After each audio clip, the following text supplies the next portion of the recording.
Hi, so let's have another example given by the figure 1 here.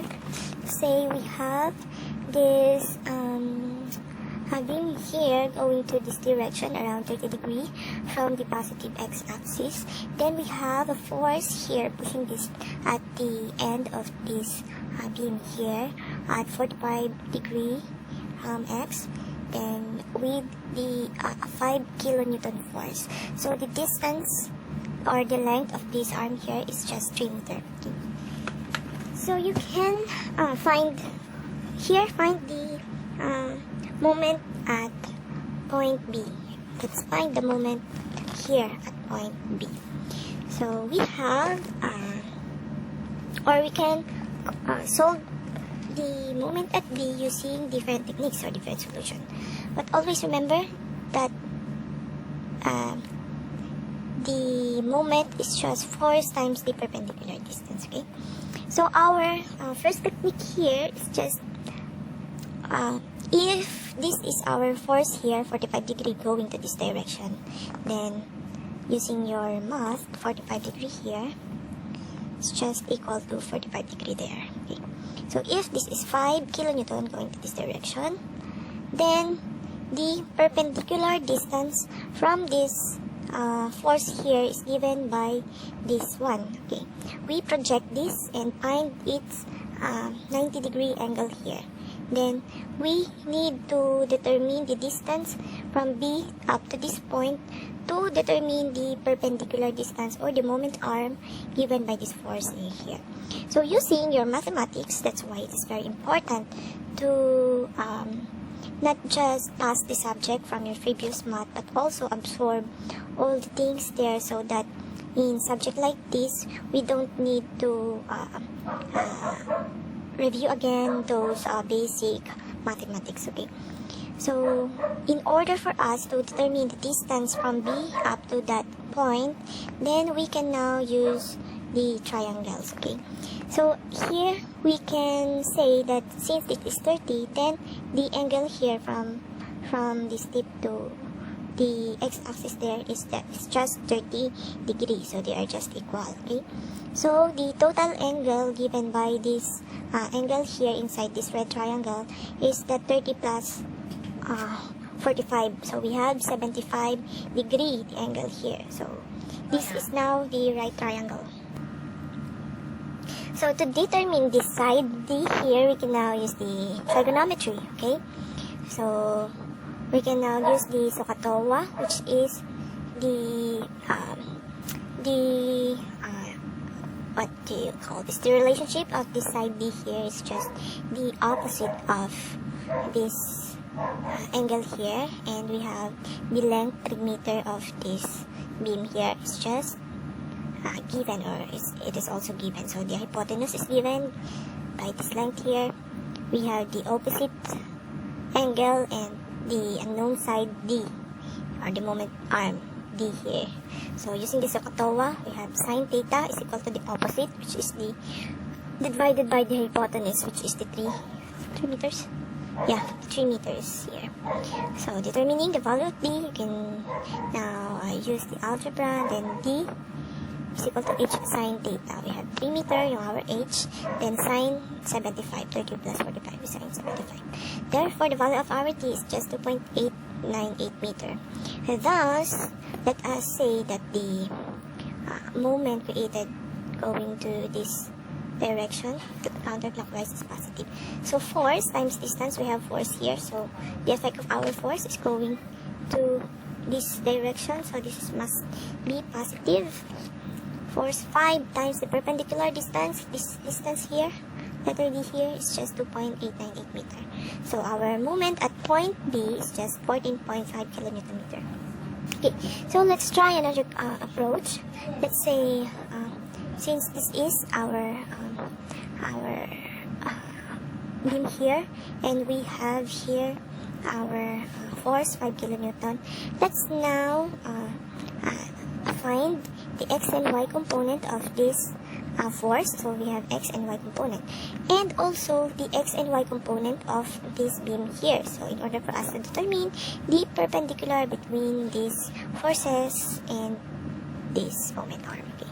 So from figure 3, here referring from figure 3, to determine the x component of force 5 kilonewton, we have 5.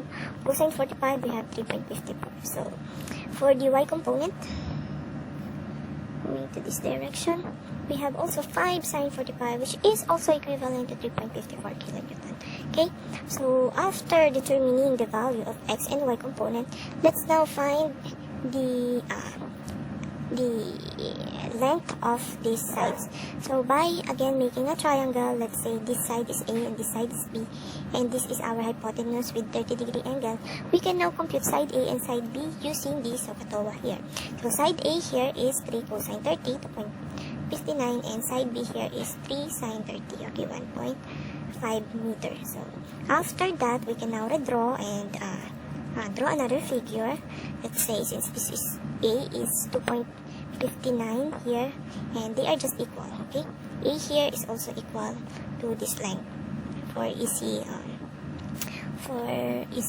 illustration, and then this side here B is just equal 1.5. Okay, so from here we can now easily see which is the moment arm, we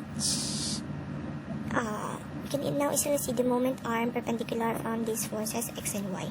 Okay, then this summation, okay, let's assume that again sign convention for this time is counterclockwise is positive. So again, it's up to you what do you want for your sign convention. But for me, I use this my sign convention for this time.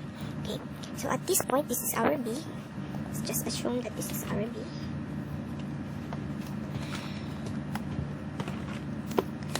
This is our B, and then we have a force pushing this beam here. So this this x component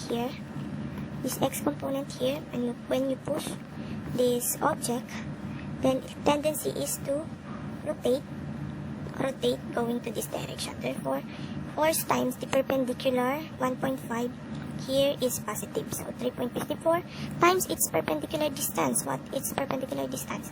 So this is along x direction, and its perpendicular must be this one. So they must be perpendicular, okay, at 90 degree. So this force 3.54 times its perpendicular distance from point B is 1.5 meter. So 3.54 times 1.5, and then plus, since this force also causes this object to rotate to this direction, then it must also be positive. So we have 3.54 times the distance now, the perpendicular distance now is this one. We have 2.59. So 3.54 times 2.59, we have the total of 14.5 kilonewton. Okay? So whatever technique you want using solution 1 or solution 2, the moment it creates must also be the same. Since the techniques the moment created by these given forces here is just the same. So whichever technique you want to adopt with must produce the same moment from this body. So from our solution 3, there's another technique here. From solution 3, what if instead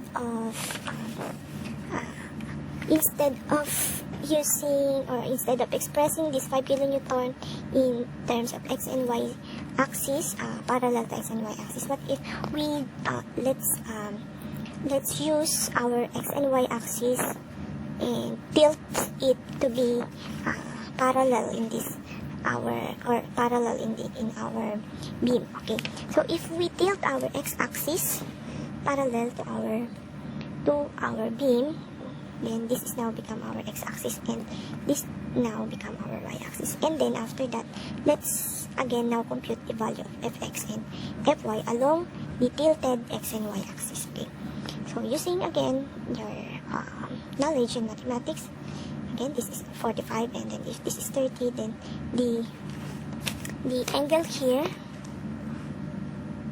from here to there is just 30, so the total is 75 degrees. Okay, so in order for you to determine the tilted component x-axis is just 5 cosine 75, we have 1.29, and the 5 sine 75 is 4.87 for this y component. Okay, so from here you can see that the component y will be the only force that can create the moment, since your component x here na has no effect from this body, since it has no perpendicular distance, since it is along this axis niya. It has no perpendicular distance. Okay, so the only force that may affect this body is given by the Fy. So therefore, your summation is force x times the perpendicular distance is 0, since this is not perpendicular but this is parallel. Okay, it's 0. Plus your Fy is 4.83 times the perpendicular distance is just 3 meter. Okay, so we have now 14.5 kilonewton meter. Okay, also the same with our first two solutions here. So again, which technique you want to adapt to, and it's up to you. Which sign convention you want to adapt to, and it's up to you. But always remember that the moment is just force times its perpendicular distance. So you must remember that the distance d here, or the moment arm, is always perpendicular. If it's not, then if it's parallel, then there's no moment arm, then the moment is just 0. Because again, it didn't cause any rotation to your object. Okay, so that's all. And see you in the next video for our next sum.